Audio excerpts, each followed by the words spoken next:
Saludamos a los desayunos, Albert Rivera, buenos días. ¿Qué tal? Buenos días. Llevamos varios días, casi una semana, un poquito más, desayunando con diversas informaciones relacionadas con el asunto del señor Bárcenas. ¿Usted se cree el presidente cuando dice que todo es falso? Bueno, todo es falso salvo alguna cosa, como dijo el presidente ayer, porque claro, ya hemos empezado a ver que algunos dirigentes del PP han validado algunos datos, Cospedal reconocía en la propia rueda de prensa que habían cosas ciertas y cosas falsas, y yo creo que Rajoy, en esos titulares que hoy llevan algunos periódicos, cuando dice todo es falso salvo alguna cosa, me imagino que es que hay una parte, según interpreto, que según él es falsa y otra parte que es cierta. Lo que pasa que lamentablemente no yo, sino la mayoría de españoles no nos lo creemos.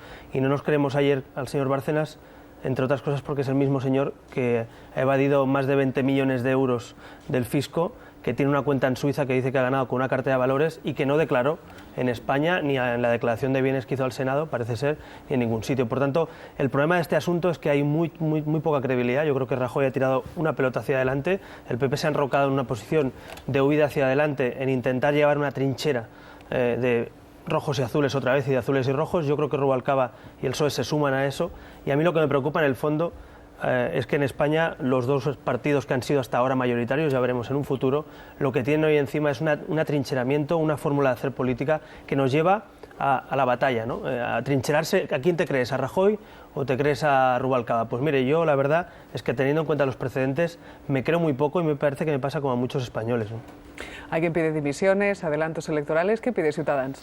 Bueno, responsabilidades, limpieza y caiga quien caiga. Y si se llama Rajoy, se llama Rajoy, si se llama Mato, si se llama Bárcenas, como se llame. Lo que pasa que a mí me parece que el PP tenía una posibilidad que era hacer limpieza, asumir algunas dimisiones, hacer alguna investigación, enseñar más pruebas, y yo creo que la posición de Rajoy, que está salpicado por los presuntos papeles de Bárcenas en el país, pues al estar él en primera fila hace imposible esa posición de hacer limpieza, digamos, parcial en el partido, y eso supone que se enroca todo un gobierno, todo un partido y en el fondo el presidente de gobierno. Por tanto, responsabilidades. A mí me parece que Rajoy, si no da la cara y se ampara en el ámbito solo judicial y no da responsabilidades políticas o explicaciones políticas, tiene los días contados. Y digo días contados porque me parece que es un gobierno que tiene que tomar muchas decisiones difíciles, que tiene que llegar a acuerdos con la oposición y que tiene un gobierno de España en una situación muy delicada. No olvidemos que la situación económica y política es muy delicada. Por tanto, a mí me parece que responsabilidades tiene que haber y no vale el mirar hacia otro lado y el decir que esto es una batalla, una conspiración entre el PSOE y el PP. A mí el PSOE y el PP me dan igual. Y creo que a muchos españoles cada vez más nos da igual lo que diga el PSOE y el PP. Lo que nos preocupa es la corrupción institucionalizada, que no es el caso Bárcenas, sino es que salpica a todas las instituciones españolas, desde la Casa Real hasta la jefatura del gobierno, hasta los gobiernos autonómicos como en Cataluña, y eso es lo preocupante ahora, ¿no? Dice usted, no me importa el Partido Popular, no me importa el Partido Socialista. La posibilidad de pactos, y me refiero al pacto anticorrupción, después de ver que las relaciones entre unos y otros está prácticamente rota, aunque ellos dicen abiertamente que no, pero a la vista están los hechos. ¿A usted le parece que es peligroso esa ruptura entre los dos principales partidos si realmente quieren conseguir, aunque sea un acuerdo de mínimos, en un pacto anticorrupción? A mí me parece una grave irresponsabilidad lo que está haciendo el PP y el PSOE. Me parece una irresponsabilidad porque España necesita acuerdos, no trincheras. Yo creo que las dos Españas hay que enterrarlas y no volverlas a aflorar. Y por tanto esa posición de pelea continua cuando un país se hunde literalmente económicamente es muy irresponsable. Nosotros hemos propuesto un pacto anticorrupción, de hecho hemos impulsado desde Ciudadanos, hemos liderado algunas reuniones ya con algunos partidos, en este caso en el ámbito autonómico. Hay recelo, por otro lado hay voluntad, hay miedo también porque la prensa, la ciudadanía aprieta, ¿no? Hay presión social, pero a mí me parece que el problema de fondo es que no se lo creen. Es decir, nosotros lo que planteamos no es solo un pacto anticorrupción, sino planteamos una limpieza de la vida pública. Planteamos que hay que tomar pactos para de ahora en adelante, pero también limpiar lo que ha pasado. Un pacto anticorrupción no puede ser una manta que tape la corrupción del pasado. Un pacto anticorrupción no es una fórmula de no hablar ni de pedir explicaciones de lo que ha pasado en el caso Bárcenas o en el caso ITV en Cataluña o en el caso Palau o en el caso Mercurio o en el caso Campeón o en tantísimos casos de corrupción. Es limpiar lo que ha pasado y tomar medidas de un futuro. Y finalmente, me parece que tiene que estar además enmarcado en una segunda transición, una transición más ciudadana y menos de partido, de una gran reforma del sistema político español que va más allá incluso de la corrupción. Es una reforma del sistema político desde la ley electoral a la ley de financiación de partidos, pasando por la despolitización de los órganos de control o la separación de poderes. Hay casi que refundar este país, mantener lo que ha funcionado bien, que hay cosas que han funcionado, y reformar todo aquello que no ha funcionado. Si esto no lo ven los partidos que han gobernado España, nos van a llevar, insisto, a una batalla de trincheras, pero a ver quién les sigue. Yo creo que cada vez menos españoles les va a seguir en ese atrincheramiento, ¿no? Entiendo que sus propuestas se enmarcan en esa regeneración política que tantos ciudadanos están reclamando. No sé si ha tenido la oportunidad de escuchar esa propuesta que hacía hasta el propio presidente de Extremadura, el señor Monago, de listas abiertas, limitación de mandatos a 8 años. ¿Ustedes van por esa línea?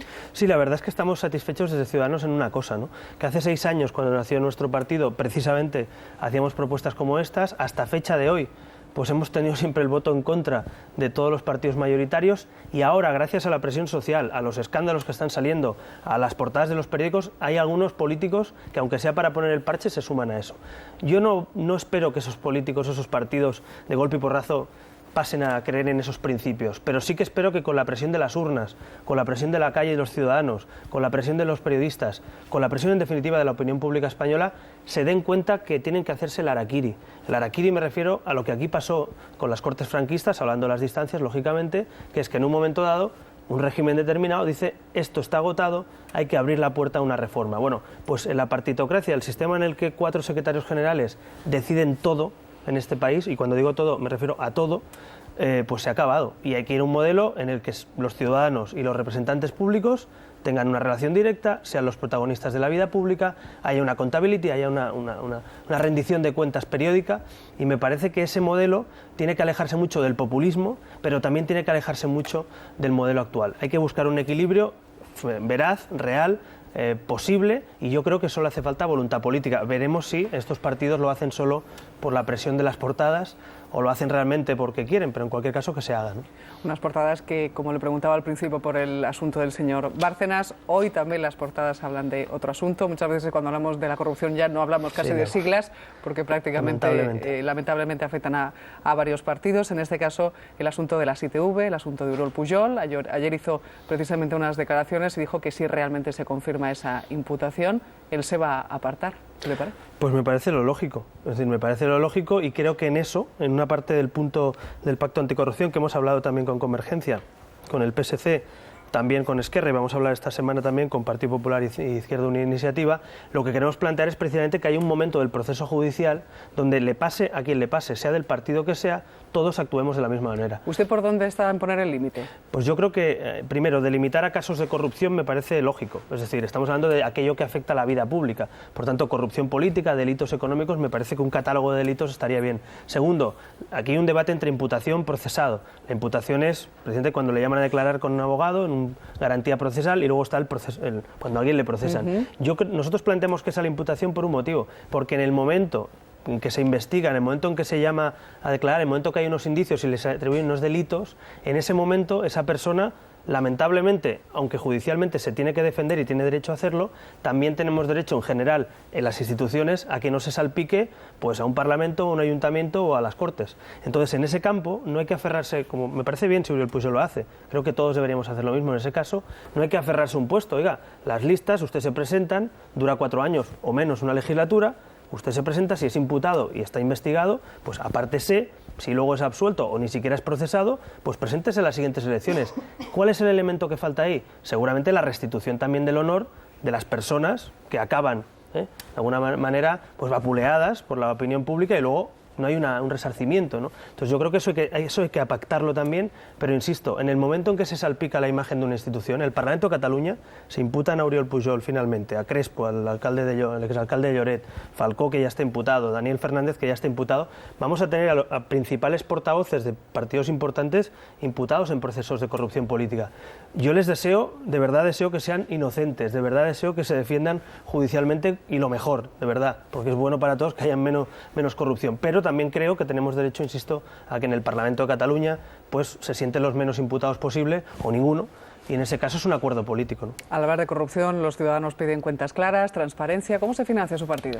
Pues mire, la verdad es que con dinero público, porque nuestro partido pues recibe unas donaciones, unas subvenciones, mejor dicho, públicas. En función de votos, en función de los votos, los grupos parlamentarios, que debe ser pues en torno al 60% más o menos. Ahora, por cierto, nosotros hemos sido, creo que el único partido que ha publicado sus cuentas en esta campaña electoral, las publicamos, vamos a hacerlo periódicamente, vamos a incorporar en esas cuentas, como ya hemos hecho, nuestros créditos no condonados por entidades financieras. Digo no condonados porque la mayoría de partidos le perdonan la deuda, cosa que no le pasa a ningún ciudadano español o a ningún empresario, ¿no? Entonces, se trata de ser transparentes, de poner las cuentas allí y, por tanto, bolsillos de cristal, ¿no? Que dicen, yo, por ejemplo, como candidato me he presentado, colgué en mi blog mi patrimonio, mis deudas, que es más deuda que patrimonio en muchos casos, porque cuando la gente se hipoteca en este país tiene más hipoteca que patrimonio si eres joven, sobre todo. En cualquier caso, no solo hay que no serlo, sino parecerlo. Y yo creo que en este momento es importante, y algunos dirán, ¿es exagerado publicar tu patrimonio? Pues no lo sé, pero creo que hay que hacerlo porque me niego a pensar, como veo en las encuestas, que el 85% de españoles piensan que los que estamos en política estamos para robar o para forrarnos. Entonces, como yo no vengo a esto, ni la mayoría creo que tampoco, lo que hay que hacer es hacer gestos, cambios, reformas que lo permitan. Y en el campo de la financiación de partidos, algunos dicen, y yo creo que injustamente, o de una manera de mala fe, dicen, los partidos están insuficientemente financiados. Eso es mentira. Los partidos tenemos dinero de sobra de la administración pública y algunos muchas donaciones, muchas, para financiar una campaña electoral. Lo que pasa es que hay que hacer campañas con menos dinero. Lo que pasa es que no hay que saltarse la ley. Lo que pasa es que uno tiene que hacer la campaña pues con lo que dicen las leyes. Entonces me parece que es una falsedad decir, no, es que tienen que haber maletines y comisiones porque si no, no llegan. Oiga, mire, nosotros hemos hecho una campaña con menos de 300.000 euros y hemos triplicado los votos.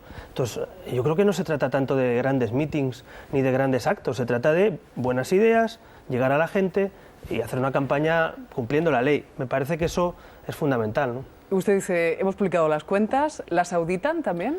Bueno, nos las auditan en ese caso dos veces, la Sindicatura de Cuentas Autonómica y el Tribunal de Cuentas a nivel nacional. Entonces estamos doblemente auditadas y además nosotros a nivel interno tenemos una comisión de control económico que además nosotros hemos planteado en el Pacto Anticorrupción que no solo sea de control económico, sino sea también de control a los cargos públicos. Nosotros ahora mismo, precisamente ayer tuvimos ejecutiva del partido y yo lo que planteo a mis compañeros es en la línea de ser y parecerlo, pues hacer una declaración de bienes igual que hacemos ante la mesa de un parlamento o de un ayuntamiento, protocolarizarla ante un notario, que todo quede constancia, que todo el mundo sepa lo que hay, que todo el mundo sepa cuánto tiene cada uno antes y después de un cargo, insisto, no porque tenga sospechas de mis compañeros, pero sí que quiero que sea una cosa objetiva, no una opinión. Y por tanto, si todos hiciéramos lo mismo, si todos publicásemos las cuentas, que yo creo que debe ser obligatorio por ley, si todos hiciéramos primarias como hacemos nosotros o otros partidos, si todos abogáramos por unas cuentas que no tienen que tener más dinero, sino hacer las campañas con menos dinero, si eso lo hiciéramos todos, a mí me parece que una parte del problema, no todo, una parte de este problema no estaríamos con estas portadas, ¿no? Y luego está otra cosa, si me permites, que es el enriquecimiento personal de algunos. Es decir, aquí estamos hablando de financiación ilegal, pero también se están viendo algunos casos de señores que se llevan el dinero en los bolsillos y señores que tienen cantidades astronómicas en cuentas en Suiza o en Liechtenstein o no sé dónde. Entonces me parece, cuidado, aquí estamos pasando una barrera ya, no es solo un problema de financiación de partidos, es un problema también de ladrones o de presuntos ladrones. Entonces son dos campos distintos y creo que hay gente en este país que tiene un poder tremendo precisamente porque el sistema de partidos le otorga un poder tremendo, ¿no? El mes pasado en la Cámara Catalana, en el Parlamento, se aprobó una declaración de soberanía. Usted, contrario desde el principio de ese debate, después de que salió esa declaración, ¿entiende que el Gobierno no ha dado un paso y haya llevado esa declaración al Tribunal Constitucional? No lo entiendo, y no lo entiendo yo, y creo que la Abogacía del Estado, por lo que se ha publicado, pues su criterio también es favorable a que se recurra, ¿no? Dijo que era recurrible por parte del Gobierno. Es decir, nosotros nos parece que el Gobierno de España debe hacer cumplir las leyes. Es evidente que una declaración de soberanía territorial en una Cámara Autonómica pues no tiene cabida, choca contra el primer artículo de la Constitución, que es que la soberanía reside en el pueblo español y no en los territorios, y nos parece que el Gobierno debe recurrirla. Otra cosa es lo que esperes de la sentencia. Nosotros lo que esperamos de esa sentencia del Constitucional es, primero, que la declare nula, porque creemos que no puede tener efectos jurídicos, y segundo, si no los tuviera, que yo creo que puede desplegarlos, si no los tiene, que el tribunal diga no tiene efectos jurídicos. Lo importante es que el Constitucional, el máximo órgano que tiene que juzgar eso, y no el señor Gallardón, sino el Constitucional, diga, esta sentencia dice que la declaración de soberanía del Parlamento de Cataluña no tiene ni desprende efectos jurídicos, o es nula. A mí me parece que eso es necesario. Por tanto, apremio, de hecho, Ciudadanos fue el único partido que pidió expresamente y formalmente al Gobierno por escrito, alegando esa necesidad, y yo espero que el Gobierno no duerma el tema. Creo que este viernes se esperaba que hubiera una posición de Gobierno, no la ha habido finalmente. pues sinceramente creo que los problemas no se solucionan dejándolos encima de la mesa. Y dígame una cosa muy breve, sobre el calendario 2014, ¿usted cree que se va a celebrar esa consulta o va a ser el año de unas elecciones anticipadas? Pues mire, yo espero y creo que una consulta que esté fuera del ámbito constitucional y del Estatuto de Cataluña no tiene cabida en un Estado de Derecho. Por tanto, en la línea que le decía ahora, espero y confío, no creo que pueda ser de otra manera, que nadie pueda poner a trocear la soberanía nacional y hacer referéndums fuera de la ley. Espero que no se produzca. En todo caso, siempre he dicho que en el debate parlamentario, en el Congreso, en las Cortes, se puede debatir de todo lo que sea competencia, que el señor Duran Lleida, que defienda la independencia de Cataluña, el señor Duran Lleida o el señor Bosch en las Cortes, que se haga un debate, que se vote, y que si pierde la votación también acepte las reglas de juego. Es decir, a mí me parece que en democracia se puede hablar de todo dentro de la ley. Fuera de la ley no hay debate, es decir, simplemente es la aplicación de la ley. Yo espero que no se produzca y que el Gobierno en todo caso en su momento la suspenda, pero insisto, hay que hacer cosas por el camino, como evitar que declaraciones de este tipo pues cojan vuelo. Más preguntas, cuestiones a plantearle hoy a Albert Rivera por parte de nuestros analistas. Anabel. Sí, buenos días, señor Rivera. Buenos días. Tomando la última parte de lo que acaba de decir, ¿usted no cree incluso conveniente no cercenar el debate y que llegue a las Cortes, que llegue al Congreso de los Diputados esa declaración? Bueno, en el caso del plan Ibarretxe está tasado además constitucionalmente, puede llegar en forma de proposición de ley y que venga ya no ni siquiera el señor Duran Lleida, sino el propio presidente, el señor Mas, a defenderlo. ¿Usted es partidario o no? Sí, sí. O lo más razonable sería que ventanas abiertas, que se debate y que se vote luego, claro. Exacto. Que se vote. No, yo soy partidario de que se pueda debatir. No es mi prioridad, como les decía, son otras políticamente hablando. O sea, hay 6 millones de parados en España, pero bueno, si el señor Mas cree que su prioridad es esa, y en España la soberanía reside en los ciudadanos españoles y por tanto en las Cortes, que en las Cortes se pueda debatir de eso. ¿Cómo se hace eso? Pues yo creo que un debate monográfico, un pleno solicitado expresamente para debatir eso. Que eso luego tiene una votación presuntamente en contra de ese debate. Bueno, oiga, es que es la democracia, yo pierdo muchas votaciones en el Parlamento catalán. Perdone que le interrumpa. Sí, ¿Usted cree que las cosas van por ahí o no? ¿O no, todo? No va por ahí, yo creo que a diferencia esto. del modelo escocés o el modelo del Quebec, este proceso es más parecido al modelo, entre comillas, del Kosovo, ¿no? de la declaración unilateral. ¿Por qué? Porque ellos hacen una declaración diciendo nosotros no pertenecemos al pueblo español o la soberanía reside en este territorio, no en todo el territorio. Por tanto, de momento ya rompen las reglas de juego. En cambio, en los modelos como el escocés es el pueblo soberano de Reino Unido, sus gobiernos y sus partidos que deciden cómo, de qué manera y tal. De dos maneras, yo creo que ese referéndum no se debería hacer por un motivo claro. Primero, porque está fracturando en dos a la sociedad catalana. Hablo del porqué, ¿no? Se fractura en dos a la sociedad catalana y se está viendo que está el Parlamento partido en dos partes prácticamente. Estamos viendo además un debate con una situación política y económica que va por otro lado, que va por la reforma de España, una reforma global de España. Y tercero, porque ese debate, insisto, no se puede llevar a cabo si no es nunca se llevaría a cabo en un hipotético caso solo con el visto bueno del Congreso, del Gobierno, convocado por el Rey. O sea, nada que ver con el proceso que están abriendo ahora mismo en Cataluña. Edurne. Ustedes piden una gran reforma del sistema político español, acabar con la partitocracia y grandes pactos. Y en el contexto de ese discurso mi pregunta es, ¿por qué ustedes que piden todo eso no son capaces de llegar a un acuerdo con UPyD, que es un partido que muchos entendemos defiende exactamente lo mismo que ustedes? ¿Por qué no han llegado a ese acuerdo UPyD y Ciutadans? ¿Por qué ustedes no forman el mismo partido si defienden lo mismo? Pues yo creo que la pregunta es muy sencilla, porque UPyD no ha querido. Es decir, está escrito, está en la hemeroteca, lo han dicho hasta 3 veces. Nos han negado hasta 3 veces, podemos decir. Por tanto, que no lo digo con toda la cordialidad. ¿No su visita a Madrid? No, pero si es que no hay nada, o sea, con quien no quiere hablar no hay nada que hablar. Es decir, se puede hablar con la gente que quiere sumar, que quiere llegar a acuerdos. Yo creo que este tsunami de reformas democráticas que tiene que llegar a España, y va a llegar más pronto que tarde, estoy convencido, tiene que ir más allá incluso de las siglas de un partido. Lo importante son las ideas, lo importante son las personas y sobre todo pensar en el pueblo español en su conjunto, no pensar en las siglas de mi partido, del otro, el de enfrente. Y yo creo que esa es la generosidad que formó parte también de la buena parte de la transición, que ahora hay que hacer esa otra transición más ciudadana, quizá menos de partido, menos atado y bien atado.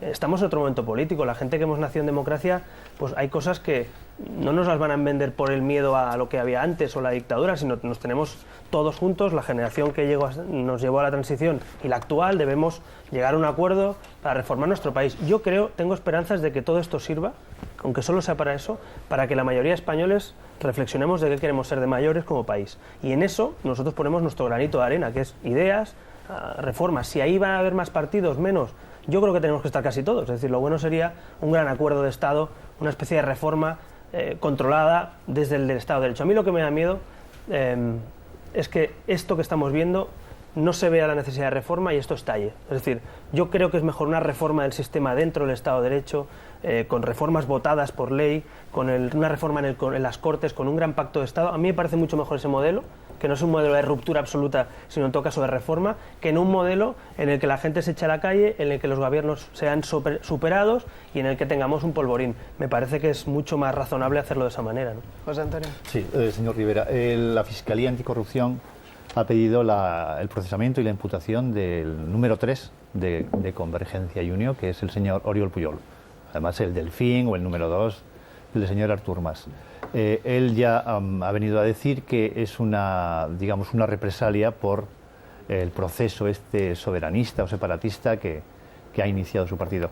¿De verdad usted también cree que la Fiscalía Anticorrupción está siendo utilizada para frenar el proyecto soberanista, o es simplemente que los nacionalistas, como han hecho en otras ocasiones, se envuelven en la señera para tapar no solo sus carencias, políticas o ideológicas, sino también alguna que otra, mancha por corrupción? ¿Qué opina usted al respecto? Hombre, a mí me parece, yo escuchaba las declaraciones de Pujol y pensaba, a lo mejor es que se heredan, ¿no?, los argumentos también de padre a hijo, ¿no? Lo digo porque Pujol con Banca Catalana dijo exactamente lo mismo en aquel momento sobre la autonomía de Cataluña, contra Cataluña, el famoso contra Cataluña.